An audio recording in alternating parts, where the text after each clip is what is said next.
Cube Radio.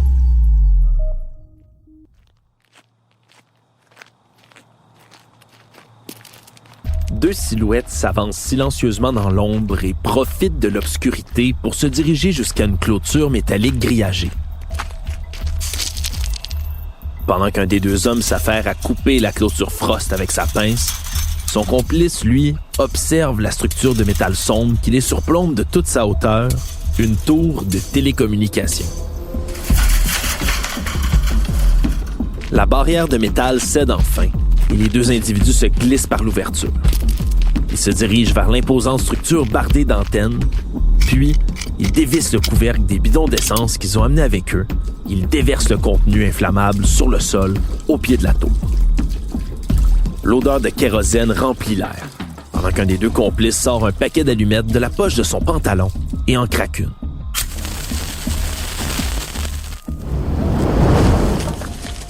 L'instant d'après, les flammes commencent à lécher la structure. Le duo prend la fuite. Ils s'arrêtent seulement un très court instant pour regarder leur œuvre. Grâce à eux, une région de moins va subir les rayonnements mutagènes des ondes 5G et des milliers de personnes vont être épargnées par le virus qu'elle provoque. La COVID-19.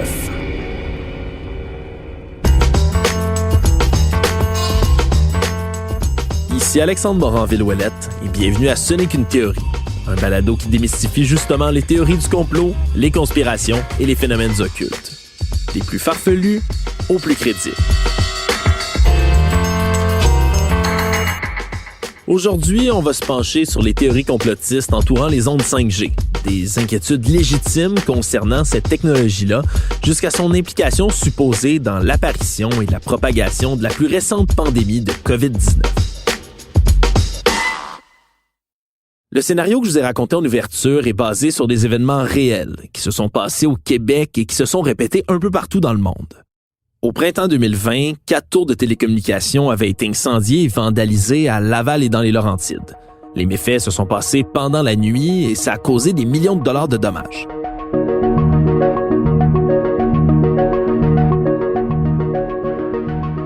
Le pire dans tout ça, c'est que la majorité des installations visées comprenaient même pas de technologie 5G.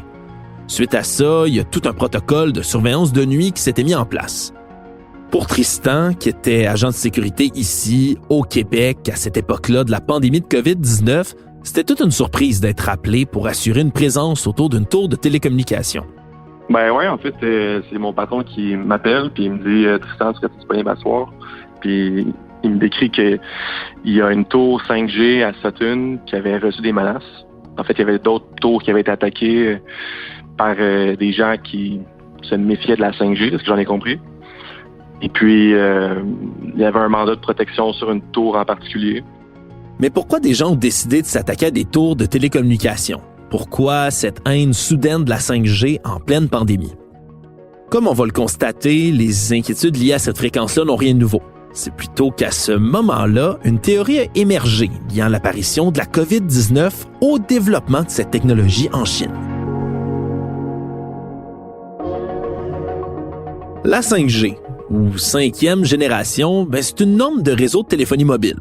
C'est la technologie destinée à remplacer la téléphonie 4G, en offrant un service qui est plus rapide avec moins d'interruptions. Mais il faut dire tout de suite que l'implantation de la technologie, ça a soulevé des inquiétudes sur l'effet sanitaire des ondes électromagnétiques et l'impact environnemental de la technologie.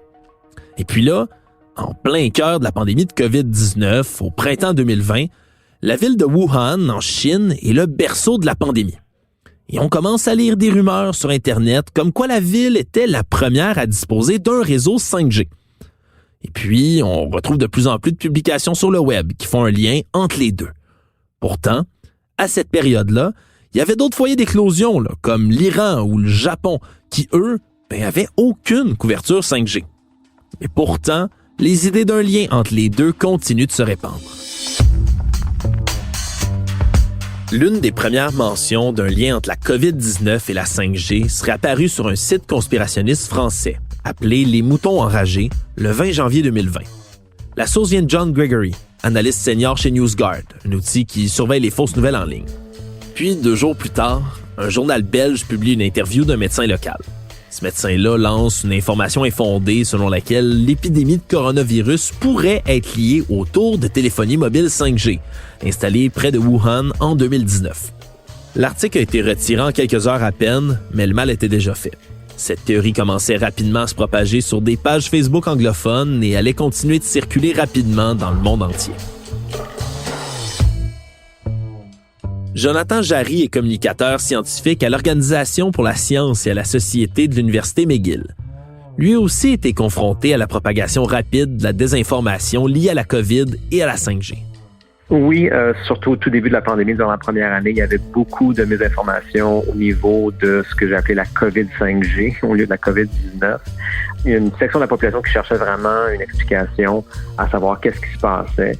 Et c'est une des nombreuses théories qui ont émergé sur Internet, que tout ça, en fait, ne s'est pas causé par un virus, mais que la pandémie était causée par l'avènement de la technologie 5G.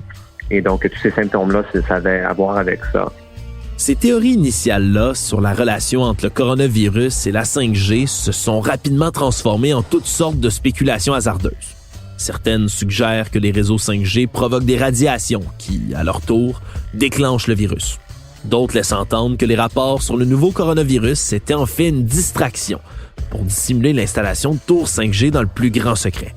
C'est ce qui ferait en sorte de cacher une autre menace technologique potentiellement plus importante encore. Quelques témoignages avancent même l'idée que la 5G et le COVID-19 font partie d'un effort plus large pour dépeupler la Terre, pendant que d'autres pensent que ça pourrait être lié au titan agricole américain Monsanto.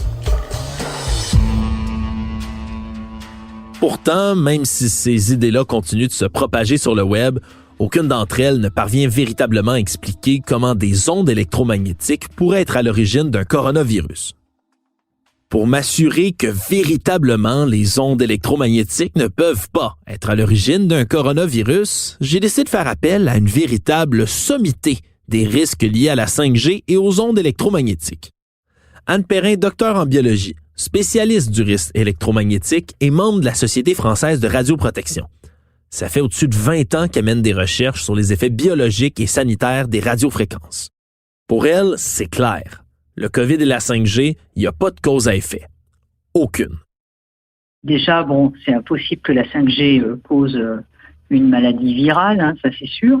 Par contre, le fait que la coïncidence de la naissance de cette épidémie dans un lieu où la 5G était développée, alors que la 5G était encore un point d'interrogation pour beaucoup de personnes, a fait que ces deux messages se sont télescopés sans doute et on est passé d'une coïncidence à des allégations de cause à effet en fait.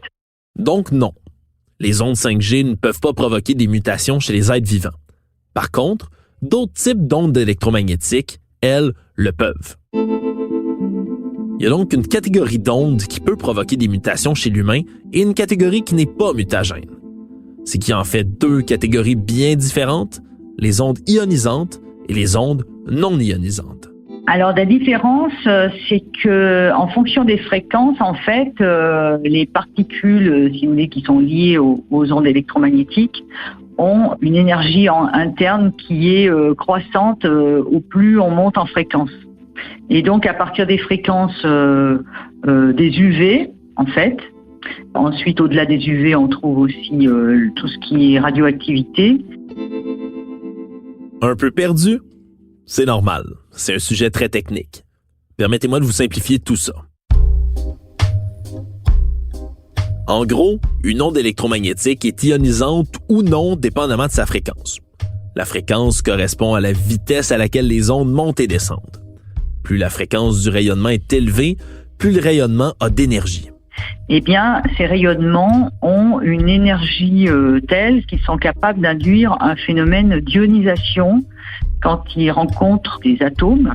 Ce qu'Anne Perrin explique, c'est que les ondes qui sont considérées comme ionisantes ont assez d'énergie pour affecter les molécules à l'intérieur du corps et même de les briser. Donc, le phénomène d'ionisation fait éjecter les électrons en fait sur les couches superficielles de ces atomes et induisent notamment la création de radicaux libres, lesquels radicaux libres ont un potentiel en fait mutagène intrinsèque. Et donc, ces rayonnements ont des propriétés, ont la capacité d'être mutagènes. C'est ça qui peut entraîner des mutations chez quelqu'un, voire même causer le cancer. Dans cette catégorie-là, on retrouve par exemple les rayons X, tout comme les rayonnements radioactifs et les rayons ultraviolets à haute énergie. De l'autre côté, les rayons non ionisants n'ont pas assez d'énergie pour venir causer des mutations. C'est le cas par exemple de la lumière visible, des rayons infrarouges ou même des micro-ondes utilisées pour réchauffer votre tourtière. Et c'est aussi dans cette catégorie-là qu'on retrouve les ondes liées aux télécommunications, comme le Wi-Fi, les ondes radio AM, FM, ainsi que, la 5G. Le seul effet que peuvent avoir ces ondes-là, c'est de chauffer la matière vivante à grande exposition. C'est pour ça que la lumière du soleil vous réchauffe, ou encore que votre four micro-ondes peut décongeler un repas. Mais en dehors de ça, aucun autre effet néfaste des ondes cellulaires, radio ou Wi-Fi n'a été démontré à ce jour. Il y a de nombreux tests qui sont effectués pour s'assurer qu'il n'y ait pas d'effet néfaste dans les objets qu'on peut utiliser. Ça permet ensuite de pouvoir implanter des normes. Clémence Lamarche, qui est chef de l'équipe des tests pour le magazine Protégez-vous, a déjà effectué ce genre de tests. Elle est bien au courant des normes en place autour des rayonnements. Il faut comprendre que les ondes électromagnétiques sont définies par leur fréquence. Donc, il y a des fréquences qui sont clairement plus dangereuses ou plus problématiques que les autres. Quand on parle de la 5G, on est dans ce qu'on appelle là, les ondes non ionisantes. Donc, on n'est pas, c'est pas des rayons gamma, c'est pas des rayons X. On est vraiment dans des plages là, qui sont moins problématiques. Donc, les normes, il y a comme un maximum qui est défini là, en fonction des fréquences. Et puis, ce qu'on retrouve au Canada, ça ressemble beaucoup finalement à ce qu'on retrouve ailleurs dans le monde, que ce soit aux États-Unis, en Australie, dans plusieurs pays européens. Ensuite, l'espèce de processus pour définir ces normes-là, c'est pas quelque chose qui est fait là, sur un coin de table. Donc, on a quand même des comités d'experts qui évaluent des études qui sont faites sur des animaux, sur des cellules. Il y a des modèles numériques. Puis ensuite, eux, ils fixent des limites, ils appliquent un coefficient de sécurité, puis ensuite, ils définissent les normes. Si la communauté scientifique est capable d'invalider les dangers liés à la 5G, comment ça se fait que les mythes complotistes soient encore, eux, aussi tenaces?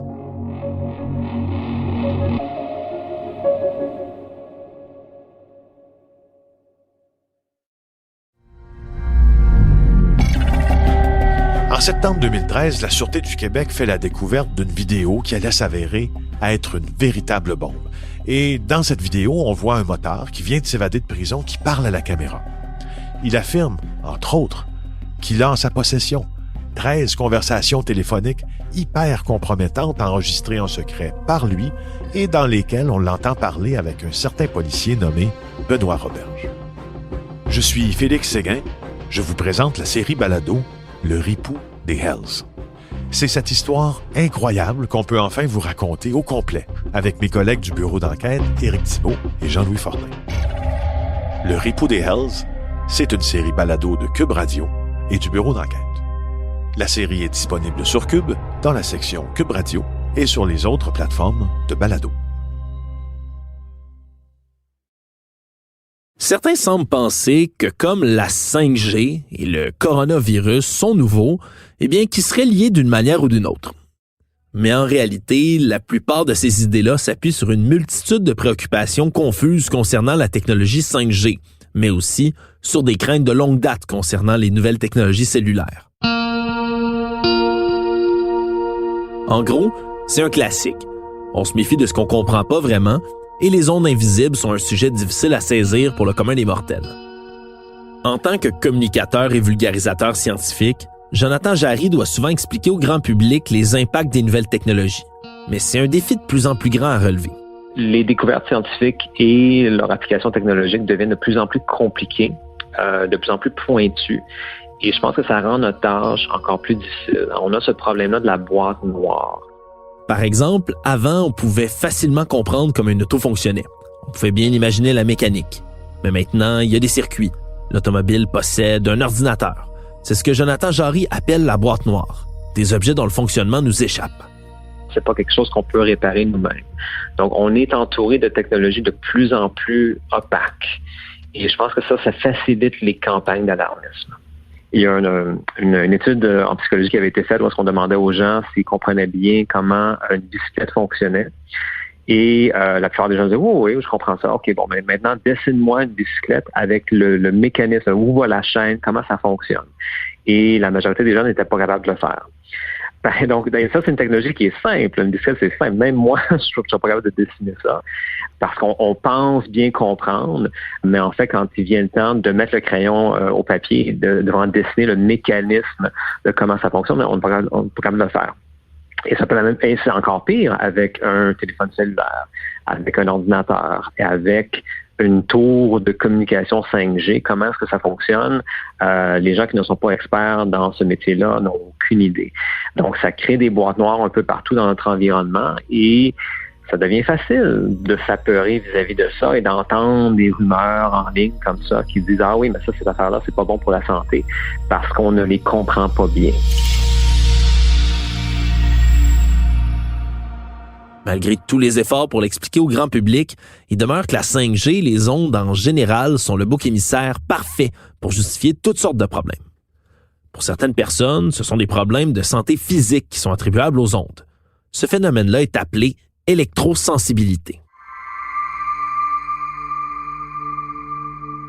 L'électrosensibilité, c'est l'affirmation selon laquelle il y a des gens qui sont particulièrement sensibles aux ondes électromagnétiques. C'est le type d'onde utilisée dans le cadre de technologies de communication, téléphonie, Wi-Fi, Internet ou encore, par exemple, pour les faux micro-ondes. Cette sensibilité alléguée va causer toute une panoplie de symptômes chez les électrosensibles. Maux de tête, nausées, saignements de nez, palpitations cardiaques, fatigue, insomnie, etc. Mais si les symptômes et la souffrance de ces personnes-là sont bien réels, la cause des symptômes, elle, est beaucoup moins claire. En effet, les études sur les électrosensibles se montrent jusqu'ici très peu concluantes. Difficile d'établir un lien entre les symptômes et les champs électromagnétiques, comme nous l'explique Jonathan Jarry. Pour l'électrosensibilité et pour d'autres syndromes similaires, on parle de conditions qui sont trop rarement étudiées, pour lesquelles la cause n'est pas encore connue. Il y a des études où on va désactiver une source de rayonnement électromagnétique qui est cachée et on va demander aux participants qui se disent être sensibles à ce rayonnement-là de dire lorsque la source est allumée en se basant sur leurs symptômes. Et le résultat, c'est qu'ils sont pas capables de le faire. Donc, des fois, on va rapporter des symptômes lorsque la source est éteinte, vice-versa. Les gens dans cette communauté-là vont dire que il y a d'autres rayonnements électromagnétiques dans l'environnement, que les symptômes peuvent prendre du temps à se déclarer, peuvent prendre du temps à disparaître. Ça rend leur étude très difficile. Une partie de ces symptômes-là pourrait être également attribuable à un effet qu'on appelle nocebo. Clémence Lamarche, chef de l'équipe des tests pour le magazine Protégez-vous, connaît bien le phénomène. Des fois, il y a aussi ce qu'on appelle l'effet placebo, mais son effet inverse, l'effet nocebo. C'est-à-dire que lorsqu'on est convaincu qu'il y a quelque chose qui nous rend malade, notre corps va répondre qu'il va nous rendre malade pour vrai. C'est-à-dire que c'est pas des choses qui sont inventées par les gens. Leur corps va vraiment, ils ont vraiment mal à la tête ou sont vraiment étourdis. C'est juste que la cause de leurs symptômes, c'est pas nécessairement ce qu'ils pensent. On le voit avec la COVID longue, par exemple. Il existe des syndromes bien réels pour lesquels on ne comprend pas encore les mécanismes précis qui les causent. Et quand les médecins disent à ces patients-là qu'ils n'arrivent pas à identifier la cause de leur souffrance, ça crée énormément de frustration. Et ça peut pousser les gens à se tourner vers d'autres solutions. Ces autres solutions se présentent souvent sous forme de prétendus experts qui disent savoir exactement quelle est la cause et avoir la solution miracle pour retrouver une meilleure qualité de vie. Jonathan Jarry. Il y a plein de gens sur Internet qui vont proposer des causes très spécifiques et qui vont proposer des solutions à ça, même si ce sont des solutions qui ne fonctionnent pas. Et ça amène un certain... on aime se sentir comme qu'on prend soin de nous et qu'on nous comprend, qu'on comprend notre souffrance. Et donc, ces gens-là sont particulièrement vulnérables à des personnes qui vont leur vendre tout plein de trucs pour essayer de les protéger contre des ondes électromagnétiques.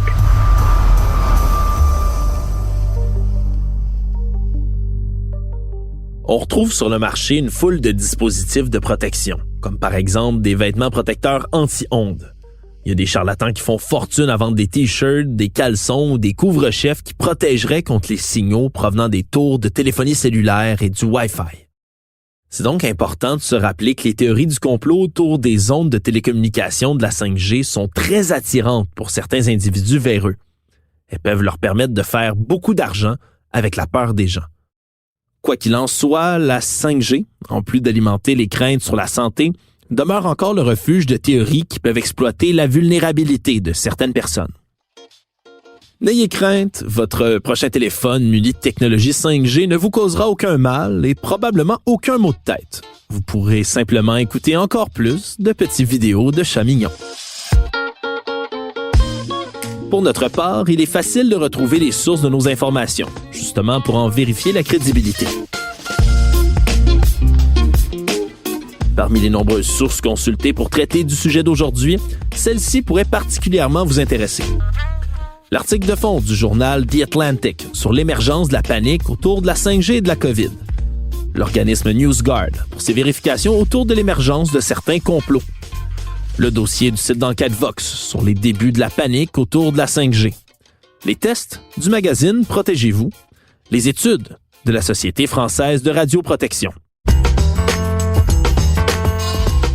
Un énorme merci à Philippe Séguin au montage et Anne-Sophie Carpentier à la réalisation. Ici Alexandre Moranville-Ouellette, merci d'avoir été des nôtres et n'oubliez pas, quand il vous manque des faits ou que vous n'êtes pas certain d'une idée, dites-vous que ce n'est qu'une théorie.